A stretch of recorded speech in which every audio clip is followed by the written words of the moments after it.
I dig this song. I don't know if it's about anything that I'm supposed to be liking, but I dig it. Welcome. Let me turn these guys off. Now they're boxing in a bedroom. An odd set of people.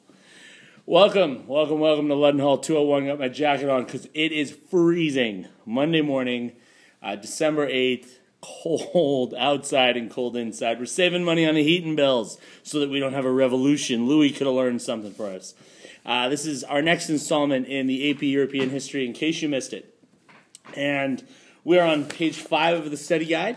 There's page 5, kind of in the middle, where we talk about the radical phase. So this entire video will be dedicated to the radical phase, which is kind of the most interesting phase of the French Revolution, where things get way out of control, man. That was a bizarre-looking face. Okay, here we go. What's the difference between the Girondin and the Mountain? Both groups come from these Jacobin debating societies that had been famous since the early days of the Revolution. Most of them are peopled by middle-class lawyers who are individuals dedicated to trying to have a French Revolution. Now, the difference is the radicalness of them. The Mountain tended to be more radical. So when it came to questions such as, what should we do about Louis XVI, the Mountain is going to take the more radical path. The Mountain's going to want him dead. Dead means he's never coming back. Dead means at any point of the revolution, if this fails, we can't ever go back to him. So the Mountain is going to vote in favor of killing the king. It's going to be a very close vote, but in the long run, they're going to win out. And the Girondin aren't going to win out. And eventually, because they're seen as being not radical enough, not revolutionary enough, they're going to get offed as well. So this radical phase of the revolution begins to characterize anyone who isn't in favor of the revolution as an enemy of the revolution. And in fact, you can be just not revolutionary enough, and that can get you knocked out. So you want to make sure that you are in favor of the revolution, vocal about it, boisterous about it. I love the revolution! Yay! I suppose it would probably be like, Vive la Révolution! That was a Frenchman smoking. They do that a lot. Okay, the radical phase begins. The Committee of Public Safety is a small group within the National Convention that is dedicated to running the revolution.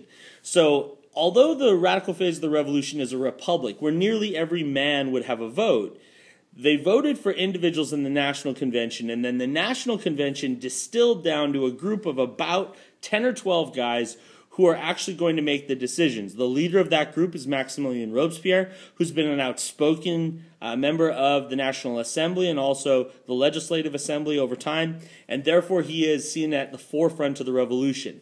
More and more, this small group of people is going to be making the decisions of the revolution, which is this moment where your head is supposed to go, wait a second, we had a revolution where we took out the idea that one person should be in charge so that we could go through all of this holiday and then one person's still in charge? Que loco! Que loco! That's what happened.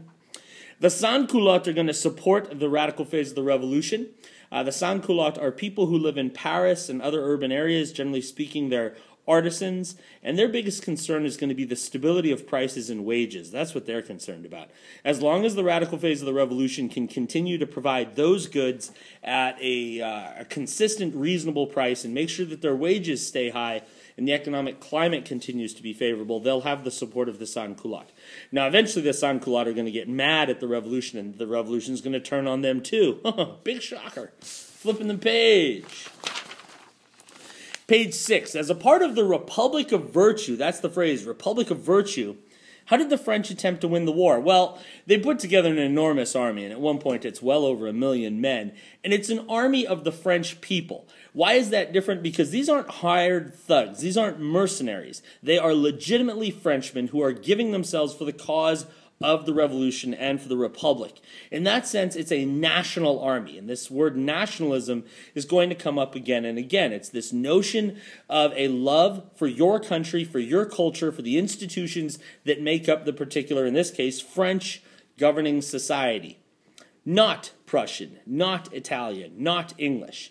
An identification of yourself as being a Frenchman and worthy to fight of it. Not worthy to be hired by someone else to fight for their cause, but a willingness to go out there and to fight for your cause no matter what the cost might be.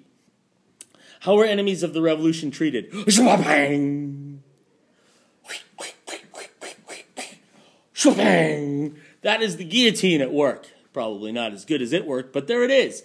They killed them. If you're an enemy of the revolution, if you speak out about the revolution, if you're a former noble, a former clergyman, if you're the royal couple, if you complain about the price of bread, if you address someone using the wrong way of speaking to someone, you use the formal way of speaking instead of using the much more relaxed citizen or citizeness address, the guillotine is coming for you. So make sure you watch your words. What happened to the price of goods and the supply of goods?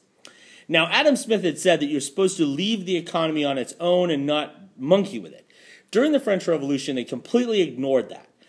The government is going to take over prices and wages in order to assure that there's economic stability. So there's going to be a maximum price of goods, especially bread, to make sure that people can continue to eat. There's also going to be a minimum wage. So as long as I control the minimum wage and a maximum price, I should make sure that you eat. Okay, that's my goal as an economic controller. How the roles of women change? Not a great deal. Women are going to clamor for more and more revolution. Unfortunately, they're not going to find it here. What they're going to find is a radical class that sees women as being important actresses, in the revolution, but they are not considered to be worthy of a vote or even cut out for politics and war. That's man's business, according to the revolution. Dechristianization in the new calendar. One of the funkier steps that the revolutionaries took was an attempt to change the calendar. By doing so, they thought that they could remove any influence of the old Catholic Church within the revolution. So they took away the names of the months, they named them after seasons, they made each of the months a predictable 30 days, 12 30-day months, and 5 days of celebrations at the end of the year. The year was started in September instead of the January date. September was the beginning of the radical phase, and that year, September of 1792, was considered to be year one. So all time began, not from the birth of Jesus, in a Christian sense, but in that September 1792 moment where the calendar becomes controlled now by the radical phase of the revolution. We went over this in class. They had like the day of the pickaxe and the day of the honeydew melon. And you were supposed to revere all of them. Now, the people really didn't follow along with this. And honestly, it's kind of a lark more than anything, but it's fun to talk about. How'd the radical phase come to an end? By the end of 1794, the French Revolution is no longer on its heels in a military sense. They're winning the war against the Austrians and the Prussians. There are people who begin to say that the revolution needs to slow itself down to stabilize and to preserve the achievements that it's made, otherwise it's going to flame out.